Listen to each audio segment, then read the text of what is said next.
the offensive arms race spiraling out of control, with the arms control effort stalled, the president began to consider a radical shift in America's traditional nuclear strategy. Our only purpose is to search for ways to reduce the danger of nuclear war. My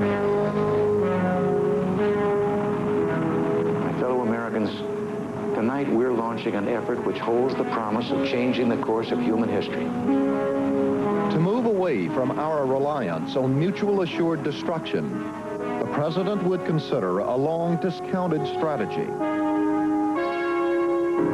A defensive system against nuclear attack. And I think the logical consequence would be that we would have two armed camps, armed with shields primarily, and not with swords.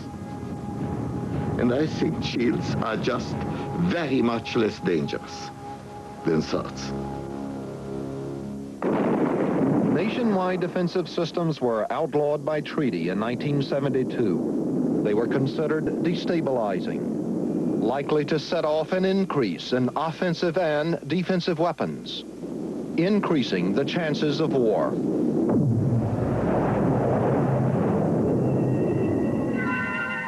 But the cause of defensive weapons was never abandoned by a small group of scientists, congressional and military leaders. They believed defensive weapons could recapture American supremacy, would reduce the need for arms control. I had wished for a defense for a long time. But in the last few years, having real hope that it will work, I argued for it much more vigorously. Edward Teller, father of the H-bomb, has tirelessly campaigned for new weapon systems. At a private meeting with the president, Teller spoke of advanced laser technology, technology he believed could be used to build defensive weapons. Now Teller found a president who shared his strategic views and his faith in American weapon technology. The Star Wars program was the result of a very small group of advisors with special access, selling pet ideas under unusual circumstances directly to the president. In March of 1983, without consulting the broad scientific or defense community, Ronald Reagan launched Star Wars. I call upon the scientific community, those who gave us nuclear weapons, to turn their great talents now to the cause of mankind and world peace, to give us the means of rendering these nuclear weapons impotent and obsolete.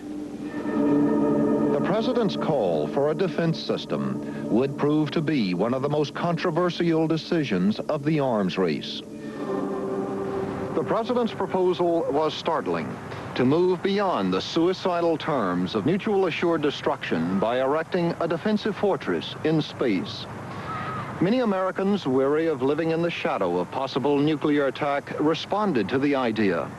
But others fear Star Wars is an unworkable and dangerous delusion, that while the proposal seems visionary, it repeats a 40-year pattern that has entrapped every president, liberal and conservative.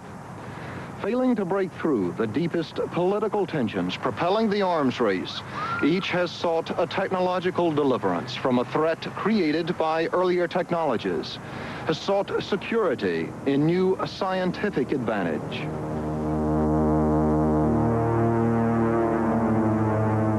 Here, an artist's projection of the president's vision.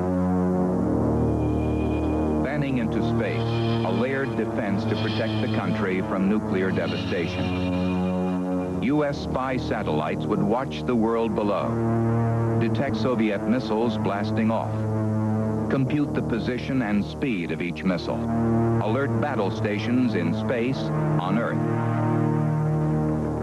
The first response: space-based kinetic energy weapons fire high-speed projectiles from hypervelocity guns, intercepting enemy missiles as they are boosted through the atmosphere. Popped up into space, Earth-based nuclear-powered X-ray lasers fire their radioactive rays. Attack rays from land-based excimer lasers are redirected by huge mirrors orbiting in space. Chemical lasers fire beams that burn through the shell of the onrushing missile. Particle beam weapons with pulsing rays join the attack. Still over the atmosphere, the missile bust ejects its cargo, multiple nuclear warheads.